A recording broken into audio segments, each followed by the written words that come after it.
Good afternoon, everyone, and welcome to the 7th Annual Aspire to Grow Conference.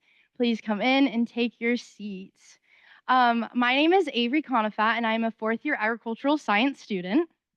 And I'm Angeli Morales. I'm a third-year agricultural science student as well. Since October of last year, Angeli and I, with the support and wisdom of our incredible mentors, Haley Markinet and Dr. DeLay, have had the privilege of planning this remarkable conference.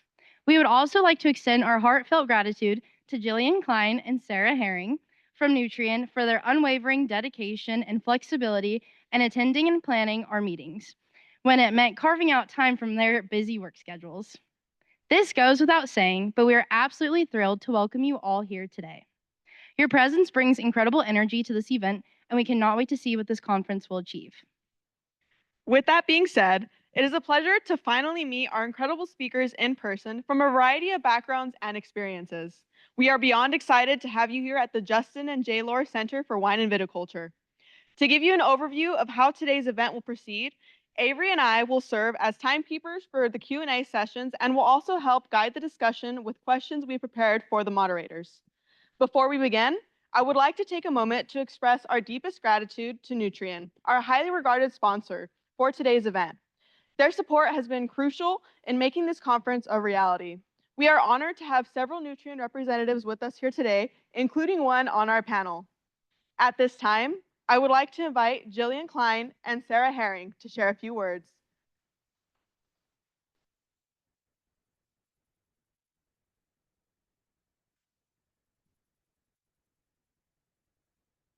Can you hear me? There we go. Hello, everyone. Thank you all so much for coming. My name is Sarah Herring, and this is my coworker, Jillian Klein. And we are both recent Cal Poly graduates ourselves and began working for Nutrien Ag Solutions about 2 years ago. Nutrien Ag Solutions has been the Aspire to Grow conference sponsor for the past 7 years.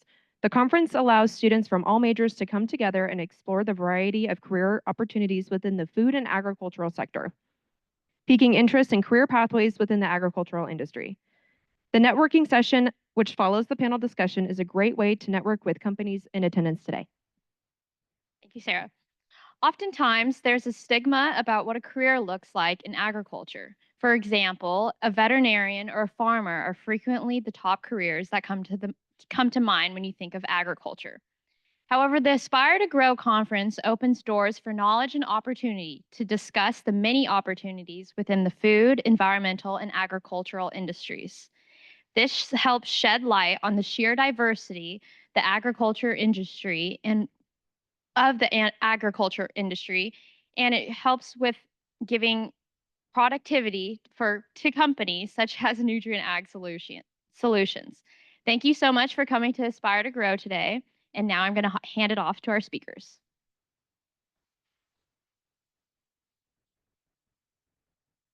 Sarah and Jillian, thank you so much for your support throughout this planning process. We truly appreciate you and Nutrien for your guidance and contributions in making today's event possible. May we please have one more round of applause for Jillian and Sarah. Now for the moment we have all been waiting for. It is time to meet our panelists for the evening. We will start from the right side and end on the left side of the room, starting with Joe. Please introduce yourself with your name and a little bit about your background relevant to this discussion, keeping it brief around 2 minutes. Is that on? Is it on? Okay, thank you. Thanks for inviting me to come and participate on this panel. I think the first thing that one should know about me to understand where I come from, my parents were farm workers. They were immigrants. I came here and worked on the farm, and my father became my first mentor. It was very crucial that he made agriculture a positive experience for me. That is what made me want to study agriculture, and I'm glad that I did, because 10 years after I graduated, I started my own farm with no money. I had $6,000 saved up in the bank and no land, no equipment, no nothing. But I was able to do it because we live in a great country, and also because in our small farming communities, people help each other. And I've always had a lot of gratitude for those people in our community that helped me get going. Amazing. I'm so honored to be here with you alongside people like Joe and Bailey and Edgar and Annalee. Um, this is a very special place where you get to go to school. I'm a huge fan of everything happening here at Cal Poly, not only because of Learn by Doing, but because what you are doing will pave the way for agriculture for the future generations. I'm proud to say that I've been involved with the EIM on the advisory board, supporting all I can with Wine and Vit. And I'm most proud to say that I have a freshman here at Cafes as a Bray student. But I really want to tell you that there's no direct path in your career, right? There's a good chance you're going to graduate and find a job, and a great job because you go to Cal Poly, so I know that. But I want you to keep your mind open, because there's no way in the world that I would have said, as a girl from a town of 4,000 in Texas, that I would ever end up working in the wine industry in California. So it's just the hard work, your grit, your determination, your courage, and a good support network around you like you have here at Cal Poly, and guiding you on your path, and just be bold and just take risk and just go for it, because it ended up being better than I could have ever written for myself. So. Awesome. It's great advice. Thank you all for hosting us this evening. Great to be here. Glad to be here. My name is Bailey Pankratz, and I'm with Land O'Lakes. I am a college relations recruiter. So what that means is basically I work with college students and early career folks. I help run our internship program. I've been with Land O'Lakes for 3 years. I've been recruiting for 7 or 8. And also at Land O'Lakes, I am the co-chair of our steering committee for Manners. And if you don't know, Manners is minorities in agriculture, natural resources, and related sciences. I co-run a scholarship program for first-year students at Land O'Lakes to kind of broaden their horizon of what agriculture can look like. Like we're talking about, it's not just farming, it's not just veterinary school. It can look like a lot of different things. So that's some of what I do at Land O'Lakes. Well, thank you guys for having me. This is kind of ironic for me and my journey of how I went into the wine business. Came here when I was 8 years old, grew up in Cambria with high hopes and dreams. My parents brought me as a little young guy to just kind of have the opportunity to live what I'm living, and that's the American dream, doing something that I fell in love with. I had no idea. I did come to Cal Poly through my history of going through, elementary schools and middle schools and high schools nearby. And I thought I was going to be a mechanical engineer by coming here and visiting and hanging out with engineers. But it was the food industry that sucked me into a world that I had no exposure, and that was the wine industry. I found myself in the crossroads of finishing up Cuesta and Hancock, and I was working at it used to be known as the winemaker hangout place in Paso Robles. And I became friends with a lot of the rock stars now that were just starting back then. And they were very gracious at giving me the opportunity to volunteer and learn under them. And in 2005, I disappointed my mom by not coming to Cal Poly and taking the little savings I had and start my journey with 4 barrels. So now I sit here, and unfortunately somebody didn't give you the right bio, but I sit here owning Bodega de Edgar, which is about a 4,000 case project inspired by Spanish varieties, blending similar to my favorite producers of Spain and regions. I also own Songs Wines, which is a micro boutique project on Peachy Canyon Road now. Kind of taking the French approach of winemaking, 100% varietal, site specifics, and encapsulating memorable wines and naming them after some of my favorite songs in the family, within the family situation. I also own Straight Out of Paso, which bounces between 2,000 to 3,000 cases annually. It's kind of my distribution creative fund project behind Zinfandel and Cabernet Sauvignon, paying my respect to Paso Robles and the founding varieties that started Paso as a wine country. So that's who I am. Good afternoon. It's really great to be with y'all. I grew up a long way away from here in a little town called Athens, Alabama.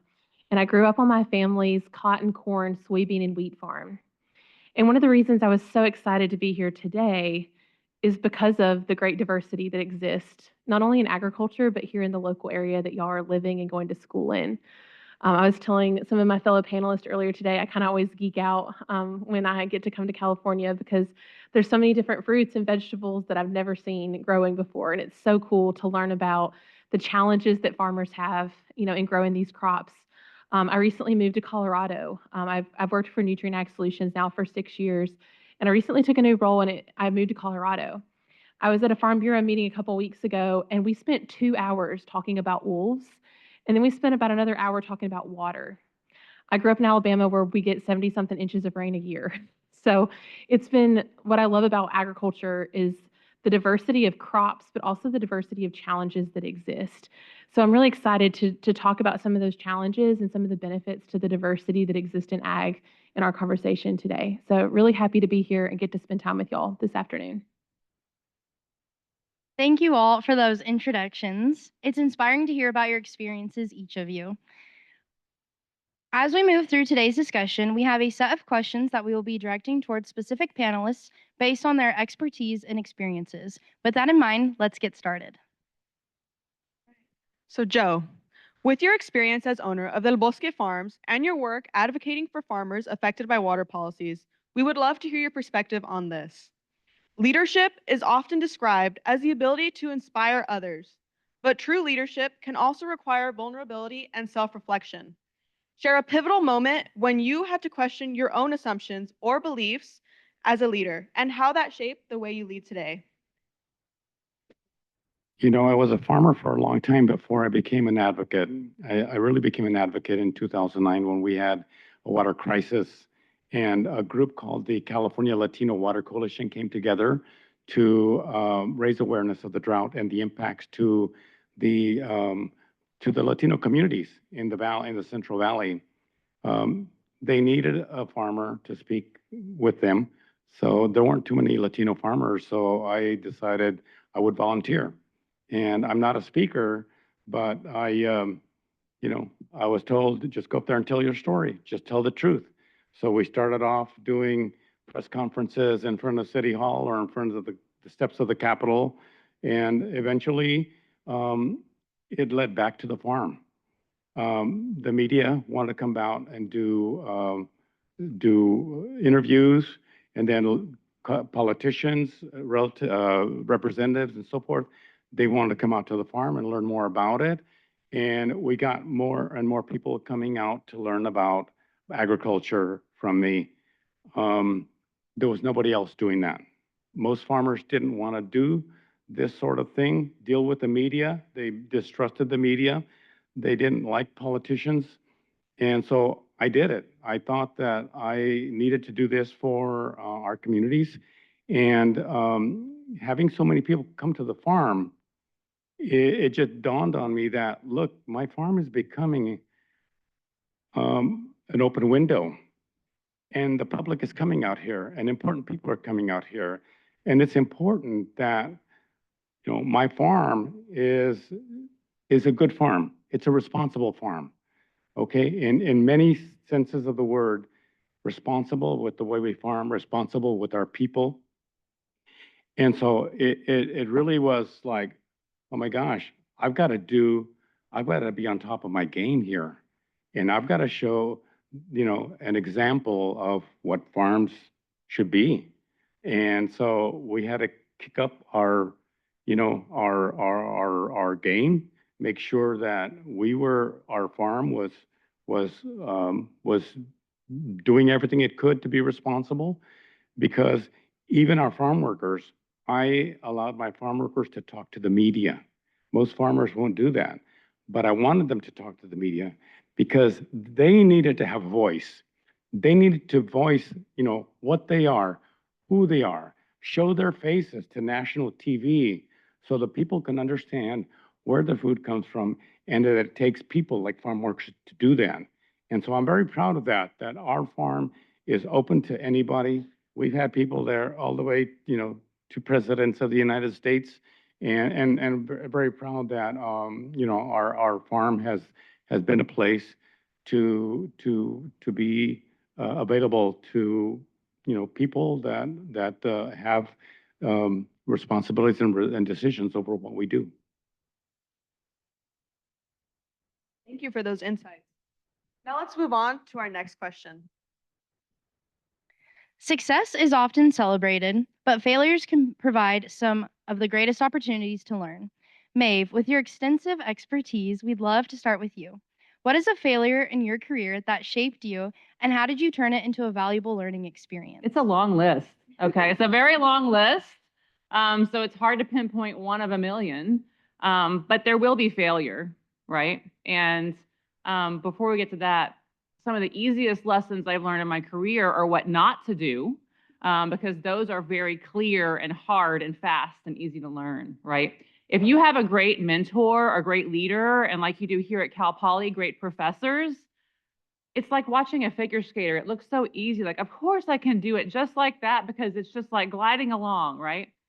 But when you have a not so great leader, it's very jarring. And you watch not only your own reaction to that leadership, but your colleagues' reaction. Oh, those are, okay, I'm not doing that, right? So I learned a lot about leadership from what not to do. But within that, we are all human and we all make mistakes.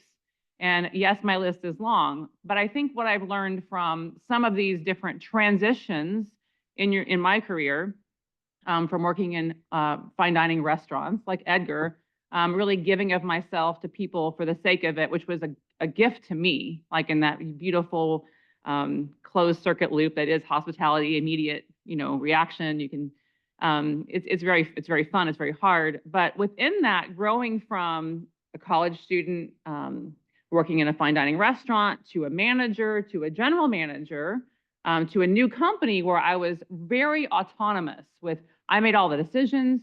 It was like entrepreneurial mindset. I could move fast.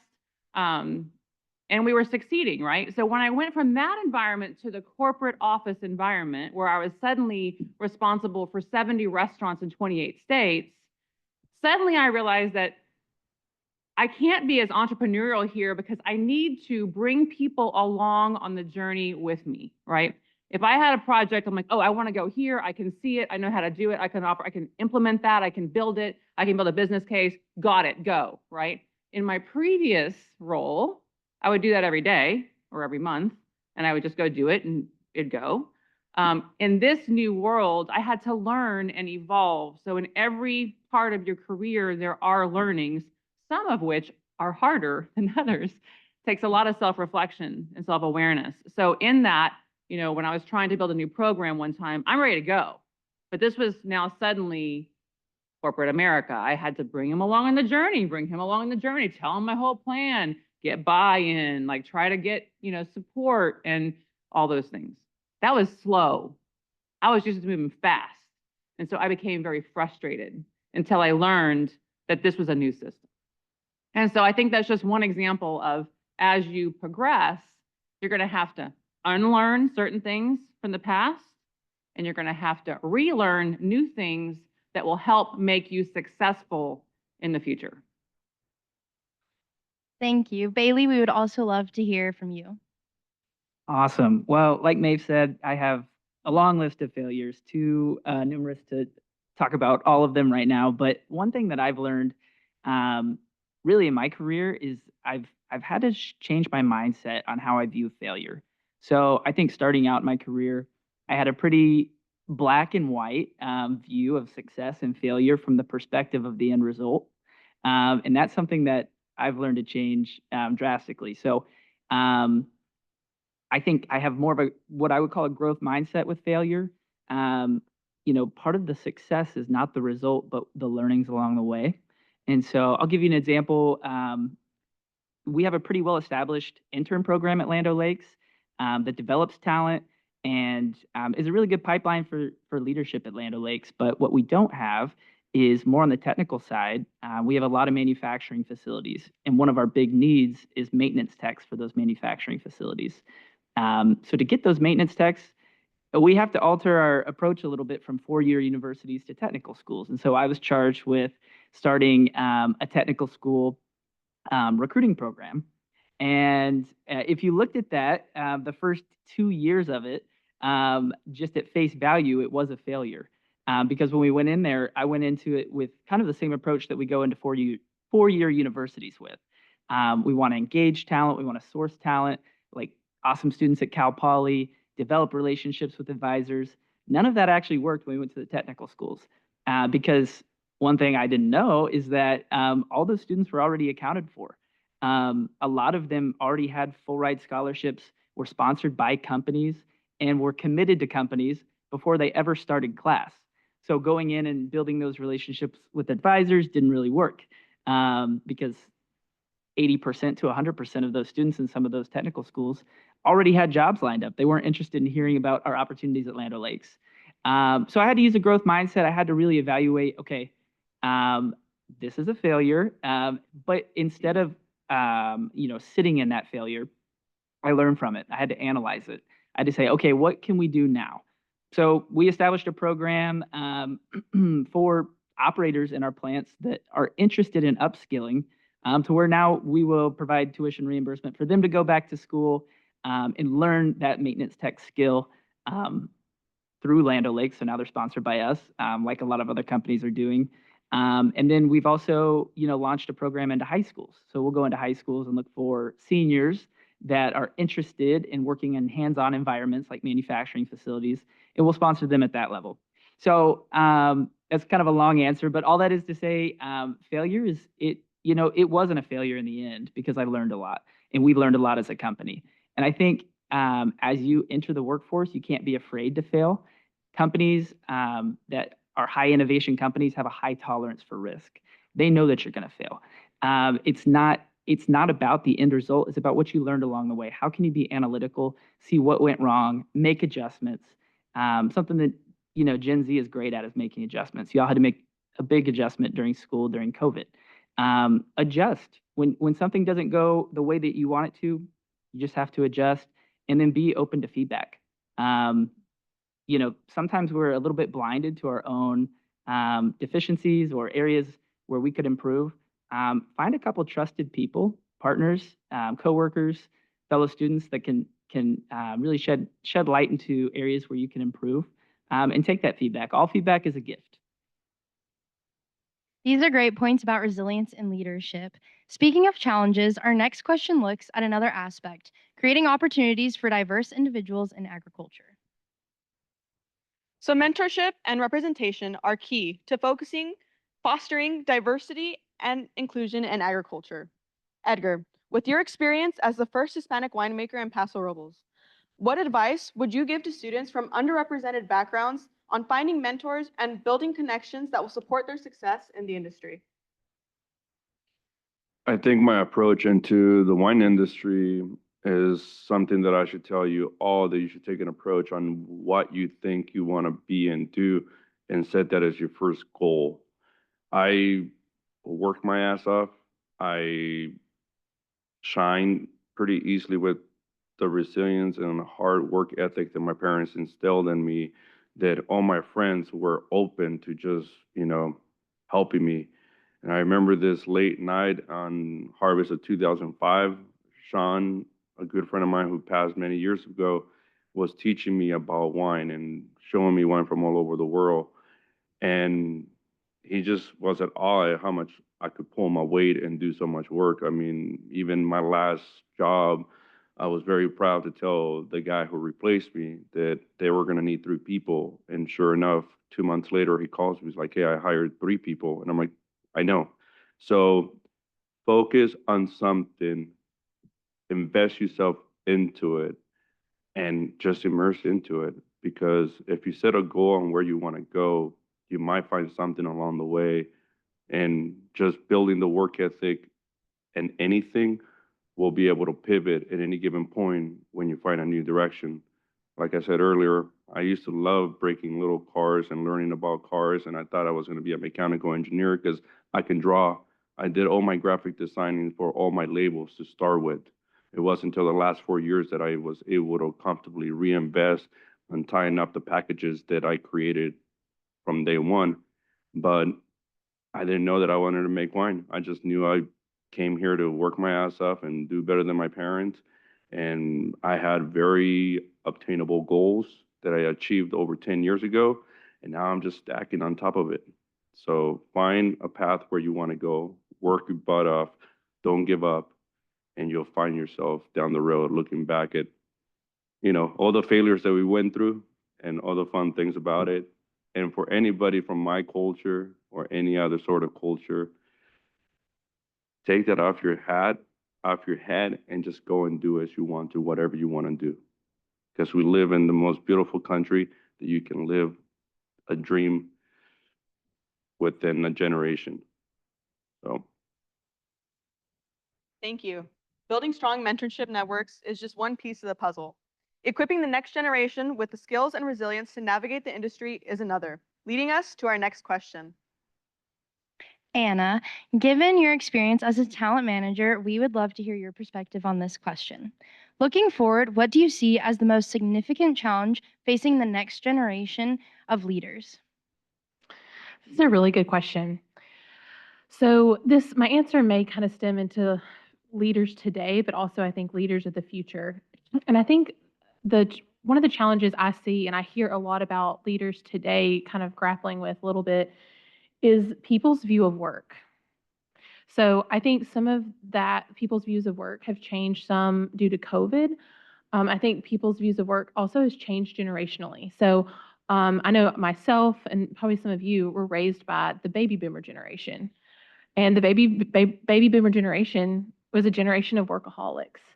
So my generation was raised by baby boomers, and so we saw our parents working all the time. And I'm saying like I'm speaking in generalities here, but you know, I would say millennials and Gen Xers don't want to spend their life working.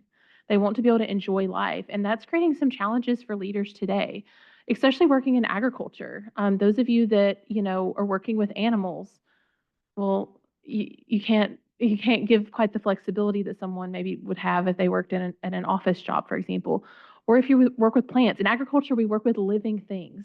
And so sometimes it can be really challenging to find ways to offer employees flexibility. But we've got to find a way to do it, right? Because we want to attract, this is such a great industry, and we want to attract young people who are passionate about feeding, clothing, and fueling the world.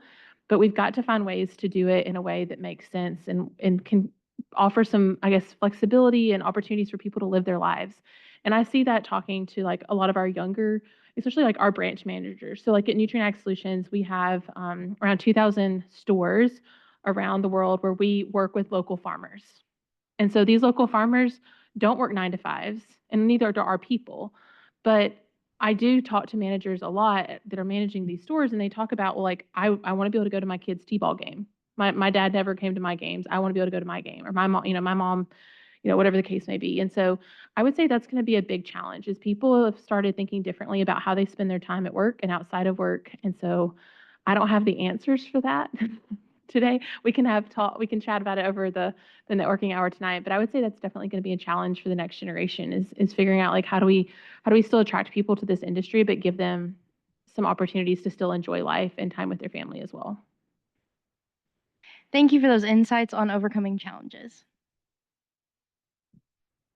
So in moments of high pressure or uncertainty, decision-making can be incredibly challenging.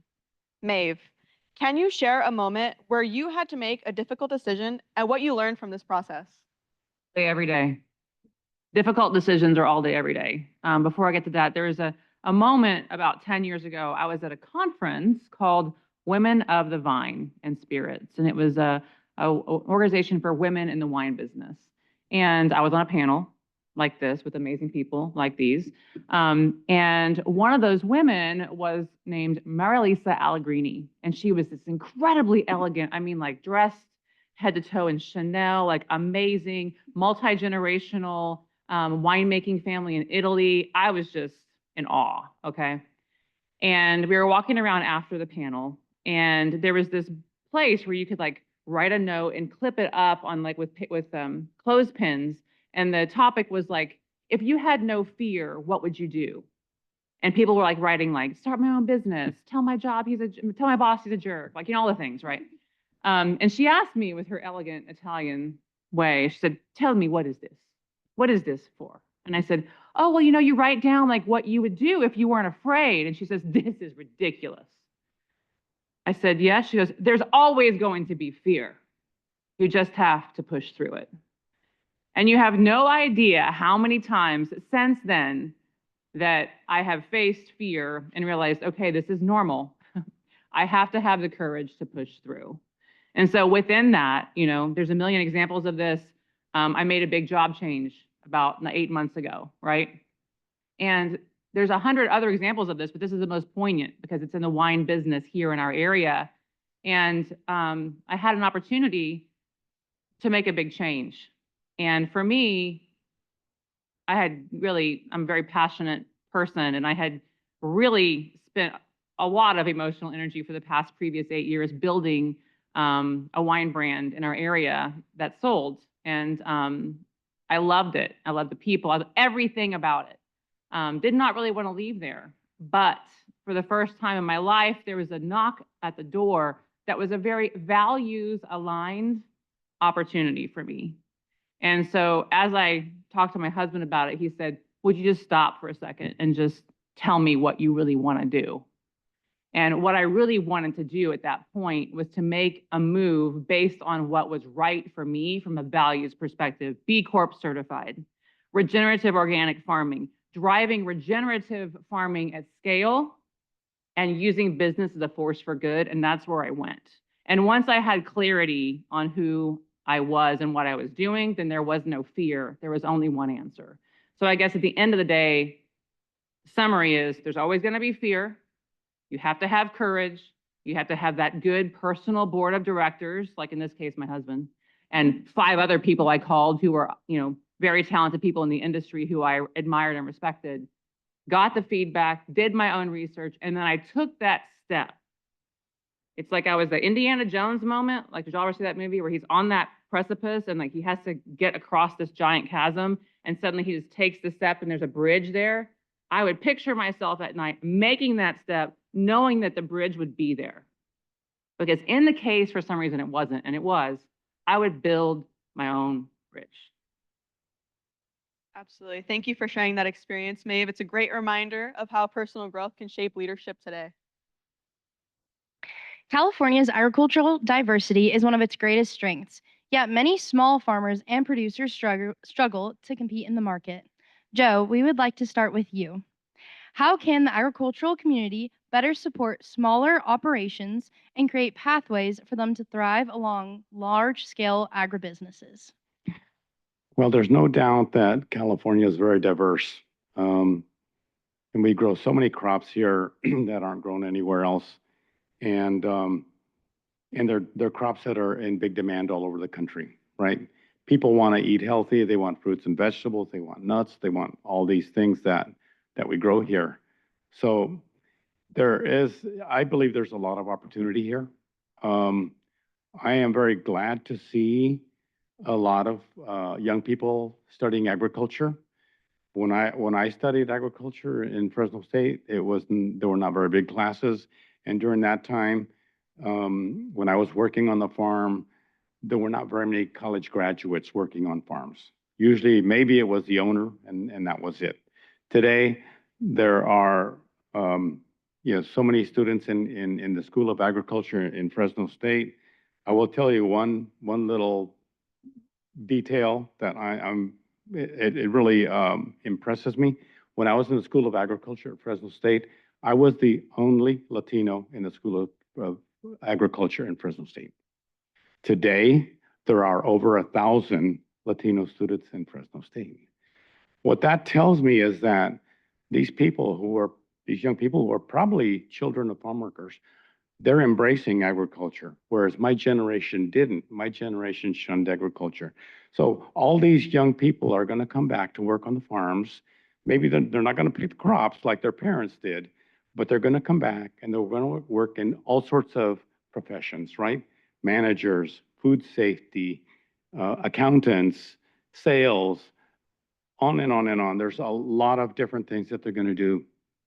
And and some of them, of course, will probably become farmers, and I hope that they will. This is a big deal to me that that this next generation of farmers that's going to come in is going to be a pretty diverse group. And the one thing that that I will leave you with as you're going through school and you graduate and go into the workforce, it takes a lot of work to be a farmer. Okay, but I started my farm when I was 35 years old, and I had 4 years of college and 21 years of working on the farm. 10 of them full time. The others were working on the summers. I had a lot of experience. I had done everything: drive tractor, irrigate, you name it. I had done it all. And by the time I graduated from college, and I worked full time on the same farm my father was at as a manager, I learned a lot. So it wasn't like I'm out of college, I'm going to start my farm. That's not going to happen unless your father already has a farm, or unless you got a lot of capital. It's not going to happen. It's going to take work, experience. You're going to have to build credibility. Okay. And it's not going to be easy to go from, a person who works on the farm to become a farm owner, but it can happen. And I believe that if you learn through experience and through, of course, your school, you will prepare yourself. And someday, if you have an opportunity to start small, um, you can find markets for what you know best. And I chose to specialize. Okay, during college, they taught us diversification of crops, right? I decided it was better off specializing in something that I knew best. I had worked in cantaloupes all my life, so I knew them, and that's what I decided to do. And and people in the community notice that if you work hard, if you have good work ethics, like Edgar talked about, people will notice. And when the time comes that you can possibly start a farm, um, they will know. In my case, I didn't have the capital. So what I did was I became a contract farmer. I went to a big company and I said, look, I know how to grow cantaloupes. If you need any cantaloupes grown for me, I'll do it for you under a contract. You pay everything, and then you pay me a fee for being a contract farmer. Guess what? They said, yeah, because we know you. We know you can grow melons. And that's how I got started. But I had to do the walk, right? I had to get the experience. They had to believe that you could do it. And once I got my foot in that door and got on my feet, I ran. And so I would recommend to all of you, get work experience. It doesn't matter how menial it may be. It all helps. By the time you are ready to take that next step into agriculture, you will be ready. Thank you, Joe. Annalie, we know that you have experience in this space as well, coming from a farming background, and we would love to hear your perspective. So obviously, this conversation here in California is a little bit different than the conversations that I can have in other parts of the country, because y'all do have such great diversity, right, of the crops and your production practices. And I would say y'all are doing the right things by being here. But also, I would encourage you to take opportunities that you have in college to learn about the diversity that exists, because you may go down a certain path. Like Joe grows organic melons, that is his path. But any opportunity you can take to learn about different production practices, it may be a field trip, it may be an internship, it may be a farm tour. Take advantage of that, because you know what? One day you may be working in a space where you are not in the organic melon path. You may be in a conventional melon path. But understanding how the other side, not the other side, but like the other production practices work can help you, identify different solutions for challenges that may come up in your space. So continue to take advantage of opportunities to learn about the diversity that exists. And then as far as like how can we as a community, agriculture community, help support, these smaller farmers, and help them be profitable with the larger farmers, I think just being involved in these conversations in different places, right? So like talking to other growers about what their challenges are, or and looking for ways to support them. I don't know this for certain, but I think, especially like farm stands. A lot of times, like your large farmers probably don't have a farm stand, but how can you, patronize or encourage your friends to patronize smaller farmers that are, maybe have farm stands or do agritourism in your local area? Because again, like you said, Joe, you either have to specialize or diversify. So look for those farms that are trying to diversify or specialize, and try to push people that direction. Some of you may one day be working for food companies or restaurants or hospitality groups that could help, provide and change a smaller grower's world. So definitely just take advantage of those opportunities you have while you're here at Cal Poly to learn about the diversity that exists. You've got it in your backyard. Other parts of the country, like when I go to the Midwest, they grow corn and beans. There is no diversity. And so for them, to get that exposure to how different things are, it takes a plane ride to truly get out and see the diversity that exists, but it's right here in your backyard. So take advantage of that, get to know it, and then make connections with the folks that are in this room with you, because y'all will be working alongside one another one day. You may not realize it, you may not ever expect it, but learn from each other while you're here and continue those relationships as you go on throughout your life. Thank you for that advice, Anna. Okay. So diversity is often discussed as a strength, but it can also come with challenges, especially in bridging different perspectives and creating a true collaborative environment. Bailey, have you ever faced tension or resistance when advocating for diversity? How do you foster an environment where diverse perspectives, cultural, generational, or otherwise, are embraced and valued? Great question. I first want to reiterate that diversity is a strength, and I think that's something that most companies do recognize. In my recruiting career, I haven't faced resistance to that idea at Land O'Lakes, but before I used to be a recruiter at a staffing agency, and so we had a lot of clients. Specifically, I was a skilled trades recruiter. I recruited for manufacturing talent. And some of the companies that we would recruit for would say things like, all right, yeah, we've got this material handler position. Give us some young guys, or things along that line. And I think, not sometimes the intention isn't bad there, and it's our job to educate and say, hey, what are the requirements for this job? Well, they have to be able to lift 35 pounds. Okay, it's not just young guys that can lift 35 pounds. It's women, it's older folks. It's a diverse array of people that can lift 35 pounds. So why are we narrowing this to young guys? So there's a piece of education there that's required. And then in addition to that, when you're advocating for diversity, the stats are on your side. So the Harvard Business Review says companies that prioritize diversity are twice as likely to be innovation leaders. They're 35% more profitable. And then the workforce, people in the workforce looking for jobs, 67% of people in the workforce are going to prioritize companies that value diversity and prioritize diversity, according to Glassdoor. So the statistics are on your side when you're advocating for diversity. Sometimes it just is a matter of educating. And then, fostering an environment that prioritizes diversity. Being a diverse organization is only half the battle. Leveraging that diversity is the other half of the battle. So you can be a diverse organization on paper, but what does your board of directors look like?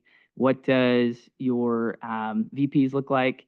If all of your managers and directors look the same, sound the same, you're probably not leveraging diversity as well as you can as an organization, no matter maybe what the stats say. So the important work there is just elevating diverse voices. One way that we do that at Land O'Lakes is through a mentorship program. Mentorship programs are great. I know we've already touched on some of the value that they bring, but it allows oftentimes intergenerational dialogue, and mentees can learn just as much from mentors. It provides a space where folks can sit and listen and learn and understand. When you're fostering an environment that prioritizes diversity. It's also important just to have a culture where it's okay to ask questions in a respectful way, a culture that assumes positive intent from other people who are trying to learn. And another space that we do that at Land O'Lakes is through employee resource groups. And I know most companies have those employee resource groups. I would encourage anyone who joins an organization to try and join those employee resource groups. It's an opportunity to sit, to listen, to learn an environment that's safe. Thank you. Edgar, we would like for you to weigh in as well. To like the original question where you guys were asking me about, mentorship and stuff. I kind of cut it short just because I can't be long-winded. And I developed this long-winded person that I am because from childhood coming here, not knowing how to culturalize myself and then really immersing myself into this little awesome, blessed bubble of growing up in Cambria. There wasn't, right now I go back to the high school and it's flipped. When I was on the high school football team, there was 4 Mexicans on the team. And now there's 4 white kids on the team. Everyone else is Mexicans. But when I was there, I was in a bubble that I had great teachers, I had great coaches, and they saw how hard we were working. And we were just like our parents. We worked hard, we kept our nose to the ground. And some of these great teachers along the way and great coaches made us look up into the horizon.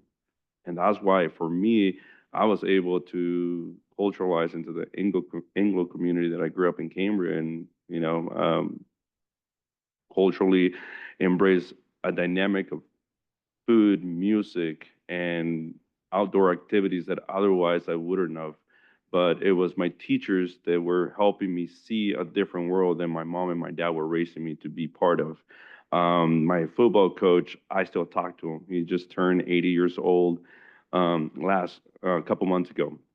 And so he helped me through everything because the saddest thing that is occurring right now is I still reflect and look back at my mentors to help me keep me stable mentally. I was here for 25 years illegally. I was brought here undocumented as a little kid. I scored 1640 in my SATs in high school. I played all the sports. I was an honor roll from middle school through high school. And then to face that wall, it was a challenge. I didn't know what the hell to do. I was lost. I practiced, I trained, I worked as hard as all the kids that I grew up in Cambria who were going up to UC Santa Barbara, UC Santa Cruz, UC San Diego. And I felt defeated just walking into Cuesta, paying my own way through it. But when I walked into Paso Robles and started working in the wine industry, I was looked at as like, man, come help me. Come learn this because I was smelling and tasting the world because I was incarcerated in the country for so long that the only way I traveled the world was by smelling and tasting the different terroirs that we get to experience through wine.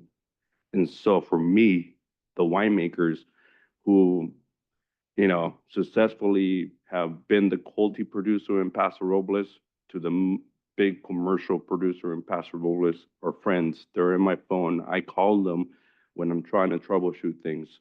So surrounding myself with this great group of mentors along the way who made me feel so inclusive the whole entire time because I knew that diversity was a huge component of what Paso Robles is such a beautiful wine country region. Napa was the way. I have this joke and I say, you know what? I took a lyric from the Notorious B.I.G. song Biggie. It was all a dream. I grew up reading Wine Spectator magazine because there was a lot of Mexican families making wine up there that gave me the light that I could be like them. But here, I didn't feel the resistance of that at all with the guys that I went to work with in Paso Robles. They just were like, dude, you want to make Tempranillo? Go at it. You want to flip the world of Grenache to Garnacha? Go at it. And they took, in turn, they freed me up to understand that I was a good winemaker, like they were growing themselves, and I could sit there and dissect the wines and talk flaws and how to fix and all that stuff. So for me, I grew up in a bubble till in the recent years. when I was highlighted as the first Mexican winemaker in my community. That was not the title I was searching or seeking or wanting to step into. I just wanted to be a wine producer in Paso Robles. And in turn, I have become long-winded. There's been a few students from Cal Poly that have come and worked for me, and I have a couple of them working for me right now. And, I think that the diverse aspect of my industry has given me so much creative room to be and do, where this year I take my first step international and bring into the table my first project from Pure Rot, a region south of Barcelona that I fell in love with because in 2005, there was a event called Hospice de Rhone that brought in several families from the Pure Rot region. And I got to pick their brains and inform myself by talking to them about what they were producing in Pure Rot and how they were cultivating, how they were producing their wines.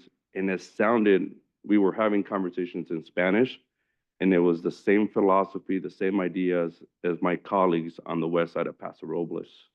So for me, being who I am, I faced a lot of adversity, but then I also spun to diversify myself, to work within the industry and not be stepping on the toes of the employer that was producing some of the things that I wanted to produce. So I diversified by making Spanish varieties my focus. And I welcome everybody into my industry, whether you're a man or a woman or whatever. And Wine Enthusiast gave me a good opportunity a few years back to write an article on where to shine light in my industry that doesn't get the light that it deserves. And I think Joe can attest to this. It's our farmers.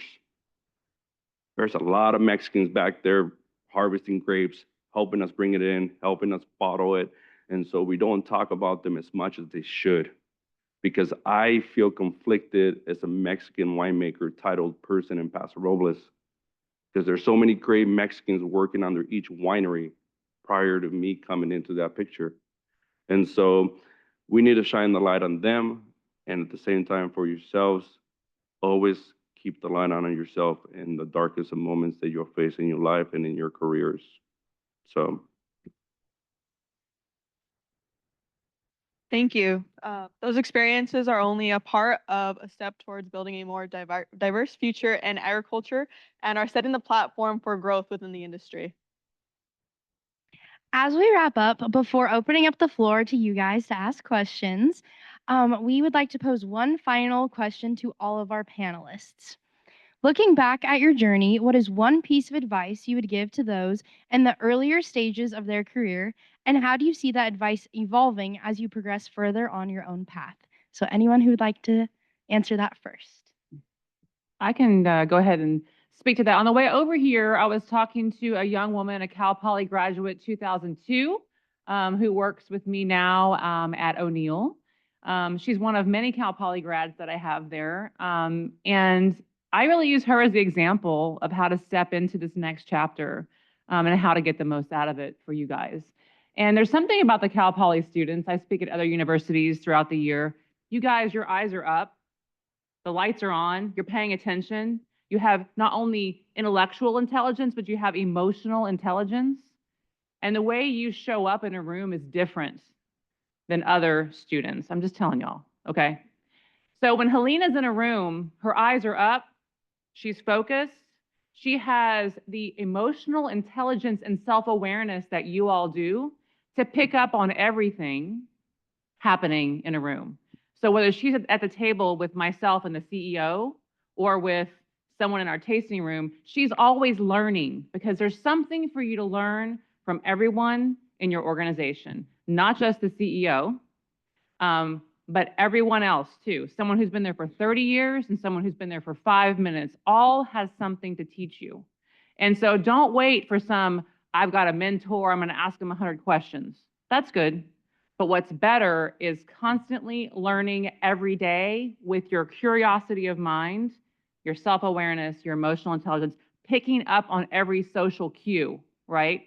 How do they sit at this company? Are they paying attention? What are they wearing? How can I adjust myself to fit in while still maintaining my identity and bringing my full self to work? So it's happening all around you, y'all. Development every day, all day. Just look for it, soak it in, and then act on it. Can I go next? I've already talked a lot about hard work, and that cannot be understated. But one thing that I wish I had known a little bit more of, or had a little bit more capabilities of when I was young, is networking with people. I suggest to you to go out and network in your communities, go out and network in the industry, get to know people, and find mentors. And they don't have to be official mentors, just people that are open to you, coming to you, and are open to talking things. I have had a lot of young people come to me to talk about different things, and I'm impressed by them because it takes a little bit of boldness to go to somebody who owns a company, another company, maybe it's not even the one you work for, and talk to them. And I think for the most part, they're pretty receptive about that with young people. And among them, you will find mentors, people who will give you insights to people who had gone up that next step. And it's a big step sometimes to go from working in a company to starting your own company. So it takes preparation, and it does take community efforts sometimes. There were people that helped me. When I had nothing, there was one farmer who rented me land. Another farmer, he lent me a tractor. Another one lent me a planter. A fertilizer company owner, he says, "You need anything? Well, just tell us what you need. You pay us when you can." And these are people that I didn't really realize that you know, somehow we got to know each other, and they helped me out. So don't be afraid to go out there and talk to people, and just get to know them and learn from them. I'll go next. So one question I get a lot from students is what technical skills do I need for this job? And my answer is always a lot of companies have switched now to a skills-based hiring approach. So brush up on your soft skills. Companies know that kind of in this ever-changing environment where the only constant is change, those technical skills that you need are gonna change year over year, decade over decade. They're not going to be the same. The software that you need to know now is not going to be the same software that you need to know 5 years from now.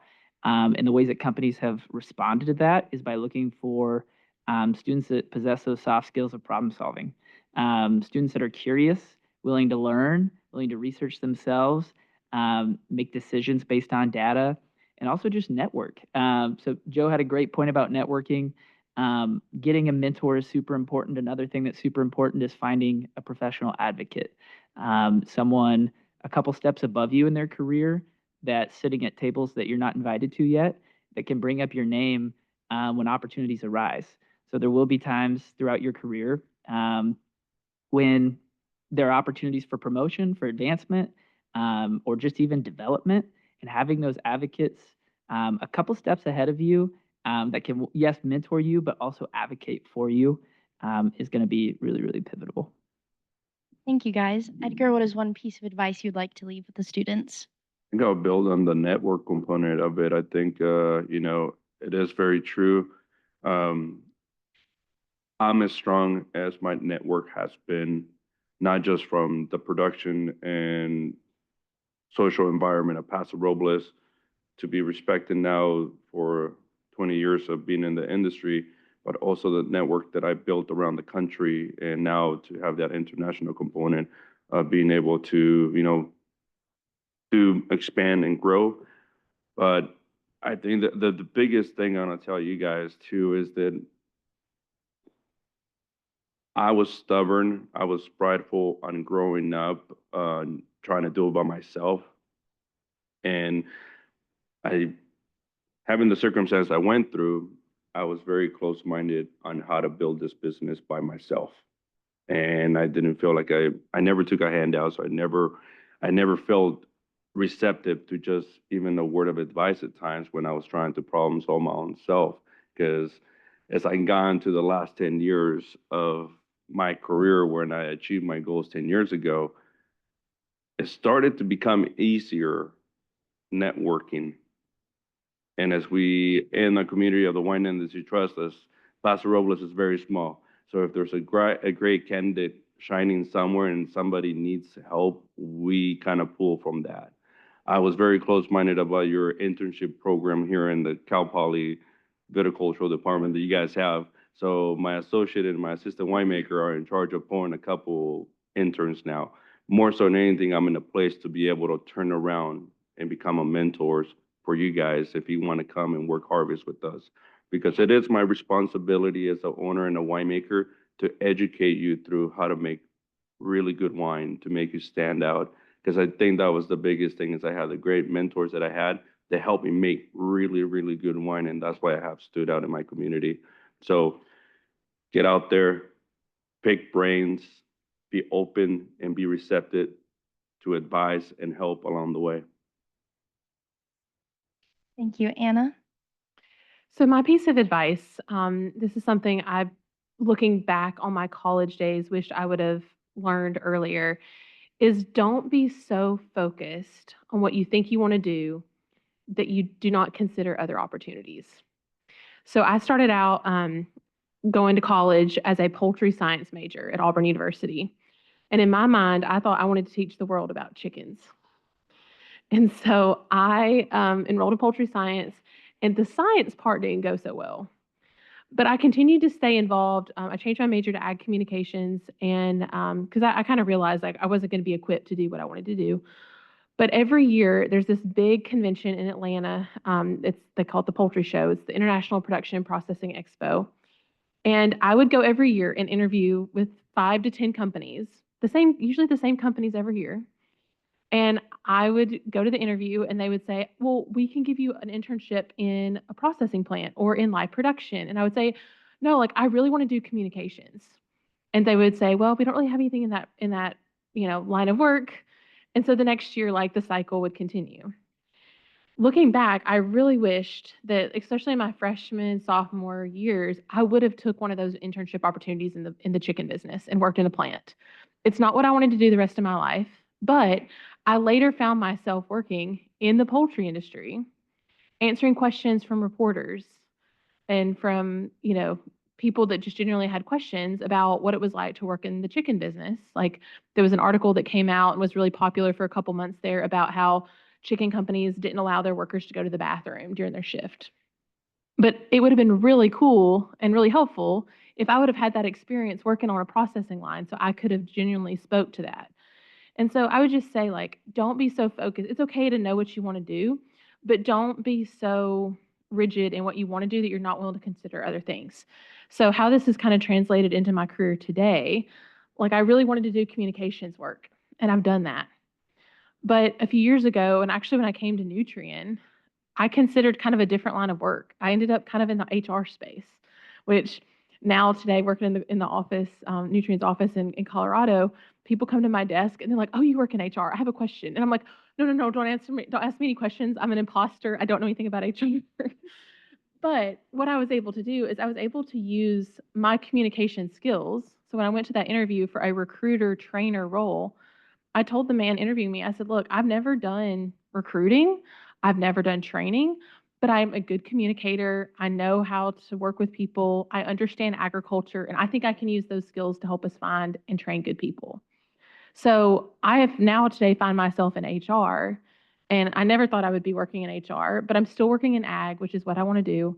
But I'm getting to use the skills that I learned in college and in my early career today in a different line of work. So there's a lot of really cool opportunities out there. Just be open-minded. Don't be, especially when you're in college, like take that internship. Maybe it's not what you want to do, but do it for 3 months and take what you can from it. And I promise it will be of some benefit to you down the road. Thank you all for your wonderful pieces of advice.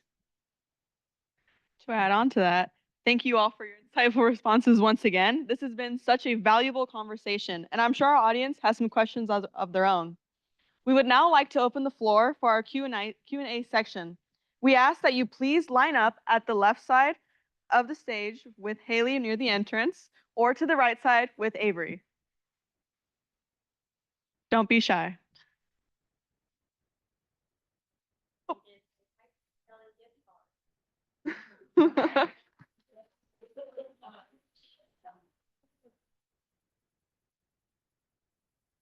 Okay, so hi, my name is Angel. I'm a second year here at Cal Poly. It was talked about quite a bit how there's this initiative to increase diversity within agriculture. There's this initiative to increase diversity within agriculture. And so I want to extend this question to all of you guys. What is one aspect of diversity that you have witnessed or experienced that you believe has been the most impactful within your given industries? Repeat that last part, please. All right. What is one aspect of diversity that you have witnessed that you believe has been the most impactful within your given industries?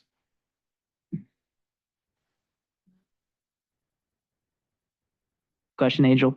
Yeah, so at Land O'Lakes, I would say, you know, one aspect of diversity that's been super impactful is just diversity of people from different backgrounds. So, you know, it's something that Land O'Lakes values. And myself, I actually am not from a ag background whatsoever. I started in skilled trades, had a little bit of a stint in healthcare, and then ended up in agriculture. And so I, you know, even from my background of experience, bring to the table just different strategies for talent acquisition and recruiting than some of my counterparts that have been at Land O'Lakes their whole career. But students from all backgrounds coming into our internship program bring also all sorts of points of view, and those different perspectives really foster innovation and help us drive our solutions. So, good question. I can add as well. So I think one of the things that's been most impactful to me, I would say probably more like as a female, but I mean you could use this like whatever maybe makes you different. Maybe it's your background where you grew up, or maybe it's your ethnicity or whatever the case may be, is like people that have invested in me and like kind of served as that mentor to me. And then, like, had taken the opportunity myself, like, being so appreciative of the people that have tried to guide me and mentor me through my career, like other, especially other women working in a business that is mostly men. I try to do the same for other younger women. And so I just, whether it's navigating job changes or like difficult situations, like people have been there for me, and that made a huge impact on me. And so I try to do the same for people, even though I may not be that much older than them, but, how can I help people navigate those same situations that I went through myself? Thank you for sharing those inspiring experiences. We'll continue on to our next question.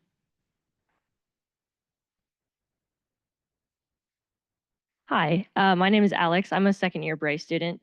And I was going to ask, so Bailey, you talked about leveraging diversity, kind of when you were talking earlier. So I was curious on your guys's inputs on how to leverage the diversity of people that might not be in leadership positions, that might be below in your company, and how you get their inputs on important decisions. I can speak about that from the wine perspective, because if you think about wine in general, we, just as an example, use tasting notes, right? Y'all tasted wine. You've had someone probably teach you about it in one of your cool classes at Cal Poly, right? And there's like a list of tasting notes that you're supposed to taste, quote unquote, in a wine. If you take a look at those notes, they say things like blackberries, black currants.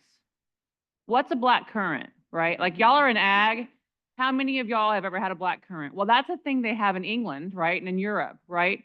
I never tasted no black currant, right? So my point is here that today's palate is very different, right? Now we have people who grew up on things like tahine, right? And other things, right? Like my kids, they're not thinking about black currants, they're thinking about tahine, right? So we have to think about how wine has done itself a disservice in many ways. One of them being, we have not even embraced diversity in the way we think people should taste wine, right? So number one, we have to change that, and we're changing it, right? People like Edgar and a lot of us who are working on expanding our thought and are certainly trying to reach a new consumer. Within that, I would think from a brand perspective, to your question, Alex, it's how do we reach a new consumer? Well, we have a whole bunch of the new consumers working for us. One of them, Helena, it was 2022, not 2002, right? So when we think about, I'm looking at social media or I'm thinking about branding, and I just ask my very best resources, my consumers that are right there in our own business, to say, how do you see this, right? Example, recently I'm looking at a brand that's supposed to be fun and cool, and I'm like, what other brands do you see outside of the wine industry who are doing this well? Olipop, right? Check out their social. They're rocking it. It's $2.50 a can, right? What can we learn from other industries? What can we learn from our younger and diverse people in our own companies? All we have to do is ask and have a culture where they are empowered to speak.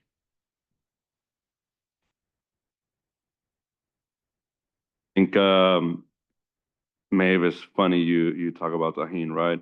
When I was working with a winemaker back in the day, he's from East LA, but he's Irish. And he knows the Mexican culture, and I brought out hibiscus tea in one of my descriptors for Grenache, and he's like, "What? I'm like, Jamaica?" He's, "Oh, fool, yeah, I know what he's saying."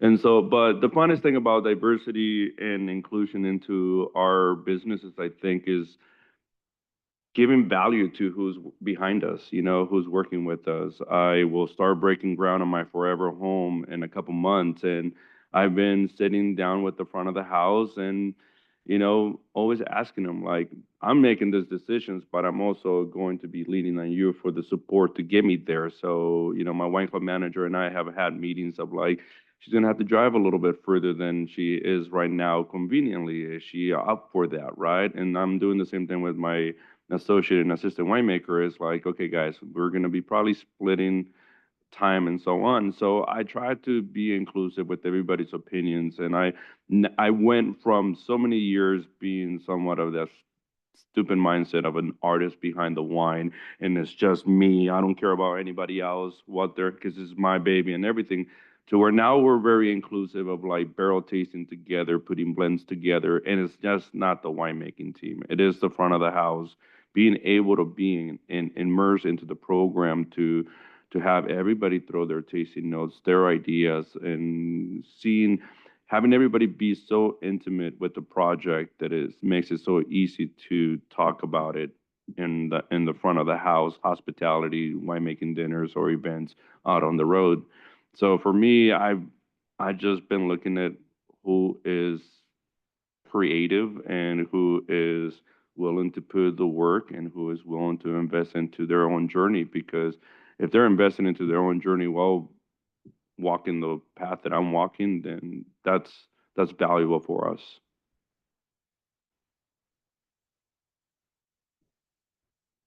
I'll comment on this from an advocate standpoint, because I do spend a lot of time advocating the media in Sacramento and Washington. I do use, my diversity to leverage. Why is that? It's an interesting thing. The Latino Water Coalition used that, and it opened doors, and it opened minds, and it opened ears.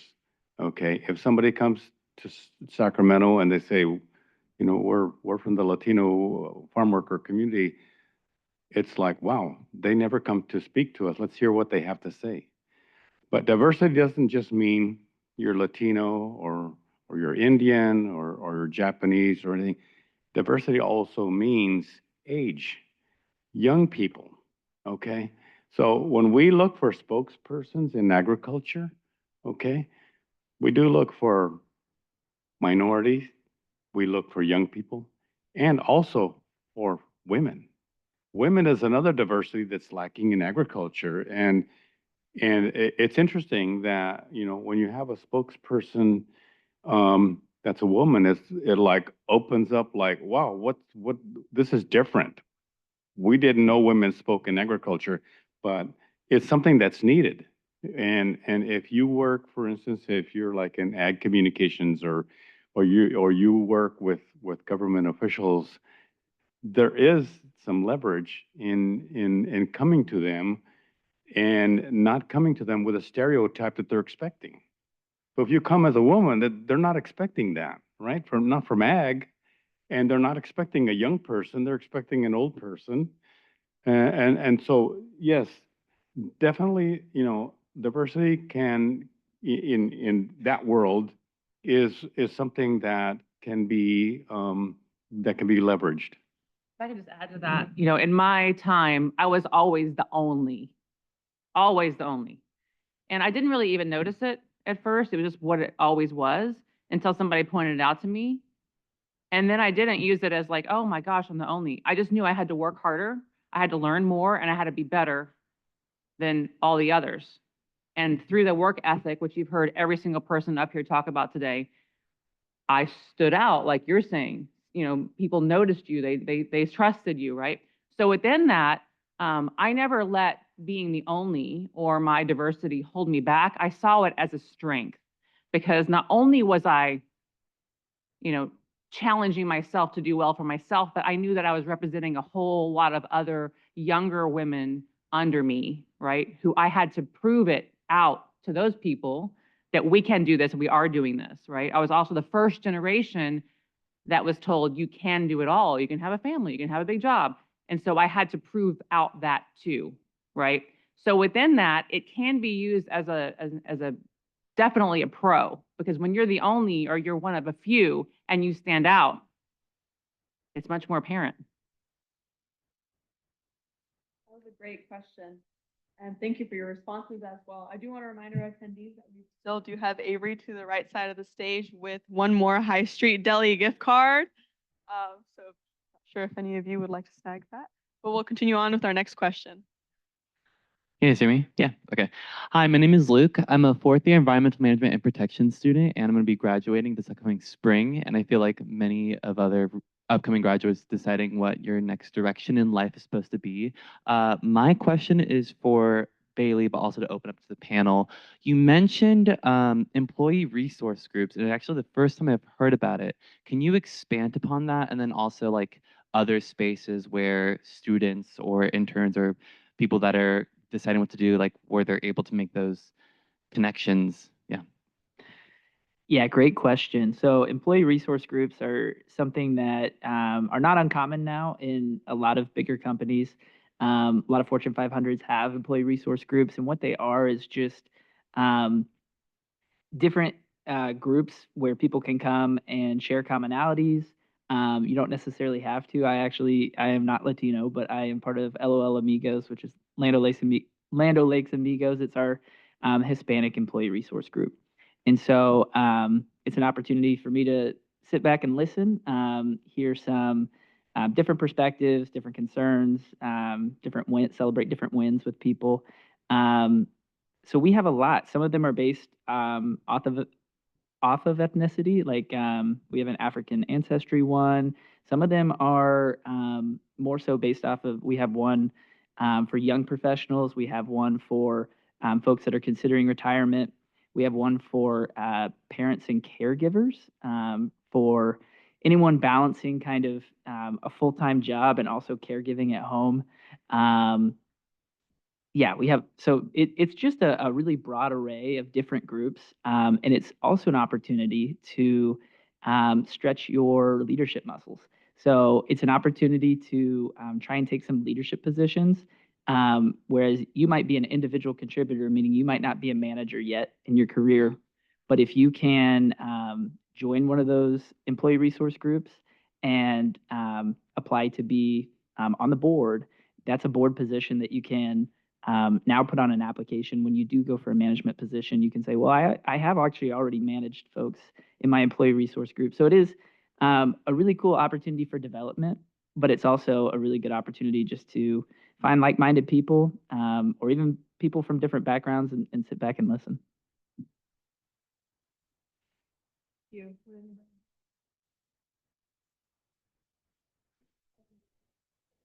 Our employee resource groups are kind of like some of what Bailey mentioned. We do have like a military one for veterans, the Young Professionals Network. We have women's, men's, like there's all different kinds. And like Bailey mentioned, it's a great way to get some leadership experience. Like our Young Professionals Network, they put on a really fun cornhole tournament every year. And so like that's one of their big events that the whole company comes and we use it to raise money for United Way. And so like kind of like in college, getting involved in clubs and organizations are great, but when you get in the workforce, employee resource groups can be a great way to get involved as well. And also, I would say we also have this is not considered an employee resource group, but we also have like a FFA 4-H alumni supporters group too at Nutrien. And so that's been kind of fun to get involved with and to do some activities and support a cause that I personally feel very passionate about. Thank you. Now to Avery with some questions. Hi, can you guys hear me? Okay. Hi, I know Maeve touched on this about like fear. So how do the rest of you perceive fear and how do you overcome it? You said fear, right? Perceive fear and how do you overcome it?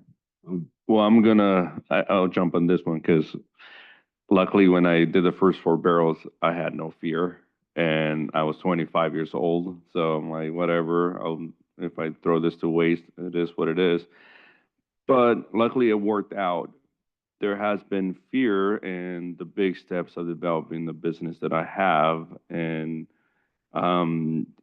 I think that for me, coming from where I come from, I want to have the sense of it and the anxiety behind it to steer me in the right direction because I never had it. Like I said, I came here with nothing. And right now, I'm looking at the biggest check on my desk to start breaking ground on what is going to be my forever home. And as exciting as it is to have that check on my desk, I'm also kind of scared to go into construction and start putting money on the ground for vines and everything. And as you probably know, the wine industry is not in the greatest of shape right now. So everybody's like, be cautious. And I'm like, I will use the capitalistic mindset to get where I'm at, but with the philosophy of sustainability. And I feel like in the next 5 years, I'm beyond sustainable for myself and my team. And so there has been a lot of fear, but you can conquer the fear with the right support network behind you. And so I've been very blessed to have that. I would like to add that experience is invaluable, okay, in fear. If you've had more experiences and you will feel more confident, that's one thing. Another thing is getting information. Good information prepares you, okay? Like 25 years ago, I planted asparagus for the first time. Didn't know anything about asparagus, okay? It was a new crop for us, kind of a new crop in the area. But I went to the area where asparagus is grown and found the best minds, the farm advisors, picked their brain. What do we do? And we just, went along with what he told us, and we grew some great crops. But yeah, and I could have been afraid and said, "Am I doing the right thing? Growing something that I've almost never seen, never planted it before." But preparing yourself with good information from those who know will eliminate your fear.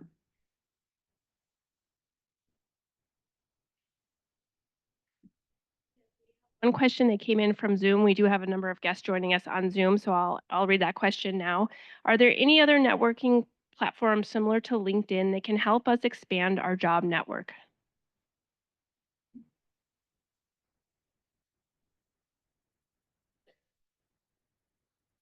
I'll go first on this one. And if the panel has any other recommendations, let me know. But LinkedIn is a great one. Another platform is Handshake. So I don't know if Cal Poly uses Handshake, but it's another great platform to find opportunities that you otherwise might not know about.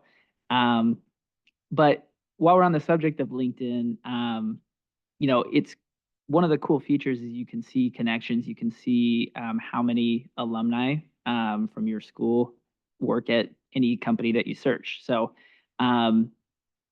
LinkedIn is a great opportunity to connect with those folks who you share something in common with. You might not even know them, but send them an invitation to connect and say, "Hey, I saw you're a Cal Poly alumni. I'm really interested in this company. Can you shed some insight? What's your experience been? Would you recommend it?" And if so, would you mind passing my resume along? I'm going to apply for this position. Tell them which position you're applying for. And that's actually how I landed my first role outside of school. So I just messaged a recruiter on LinkedIn, and I had already applied for that position, was not hearing back. And then she passed my resume on to the hiring manager. So LinkedIn, I'm partial to that one. I think it's a great resource, but there's other ones like Handshake as well. It's absolutely a great resource, and Cal Poly actually does offer a handshake that you can access through your Cal Poly portal for those of you that are interested in creating an account. Hi, I'm back. I'm Alex. And I had one question that kind of got brought up by something that Joe said. I was curious what you guys have, if you have specific strategies for building credibility that you think have helped you the most in your careers. Yes, I mean, I think it's going back to work ethic, right? It's going back to work ethic, which you're hearing a lot today. It's also when you show up to anything, show up, right? Like right now, we're all here. And how many of you are gonna come introduce yourselves? And how many of you are gonna friend us on LinkedIn tonight? That's showing up, right? How many of you are gonna follow up with an email? Because this is one of how many panels or how many opportunities that you have for this thing called networking. It's just yours to take.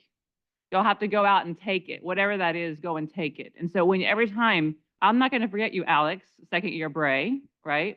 I'm not going to forget any of you that come and talk to me today. And whether or not you come work for me at O'Neill, or whether I, help you find a connection to one of the other companies that you might be interested in, that's what networking is. Network is not some, scary thing. Network is just showing up, taking that leap of faith, and then being who you are, right? Because building trust is just me knowing Alex in Bray second year is sharp, and she's up here twice. She's asking questions like, I know Alex, right? That's what networking is, and that's how you build credibility, and you've just done that. I would say when building credibility, like once you get into your role, like you're going to be young, you're going to be new, you're going to be green, but do your job well. Don't be so busy looking up that you don't do what's right in front of you well. I would say like when I started with Nutrien, I was doing recruiting. Recruiting is a very transactional kind of role, but answering the phone, responding to emails, like doing those basic things required for my job helped me establish credibility really quickly with the people that I was supporting because they knew that they could count on me to pick up the phone or to follow up on what we had discussed. So I would just say once you get into an organization, like be sure to do what you've been hired to do well, and that credibility will come quicker than you would think. In farming communities, especially like where I come from, they're small towns, in ag communities, people know you by what you do. Okay. My neighbors, my farmer neighbors, they know me by looking at my crops. What is Joe doing? How is he doing that? Is he doing a good job? That's usually how people get credibility in farming communities. So when I started my farm and I had no credit, I had credibility because I had been working on a farm and people saw what I did, whether it was planting melons or whatever, or even just what kind of melons is Joe growing? Are these good or not good? Okay, that's how people measure you in these little farming communities. That's integrity, right? So going back to, I'm trying to show you little things you can do with this following up piece. What they're talking about too is integrity and showing that over time, right? They knew Joe because he had proven himself with integrity and ethics. And within that, what do his crops look like? How are his people taken care of, and all those things. So it's the tiniest things you can do all the way to the biggest things, but also just showing who you are in the way you do your work. I will add on to that too, because that's the key word in my life.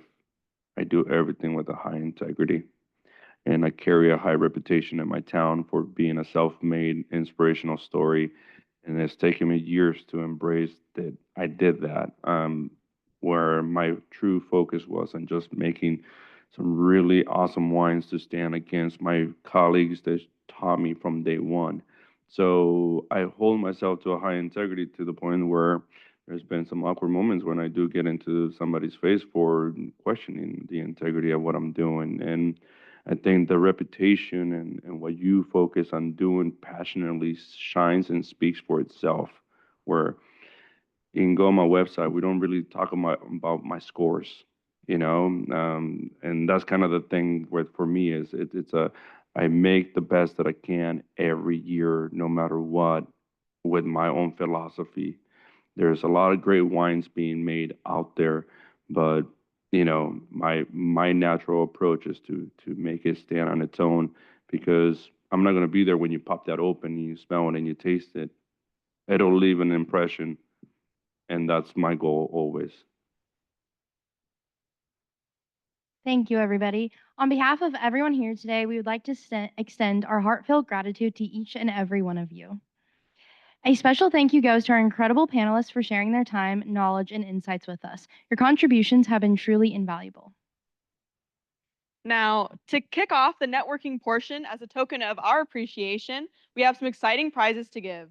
We will be drawing winners from the tickets you received at the door.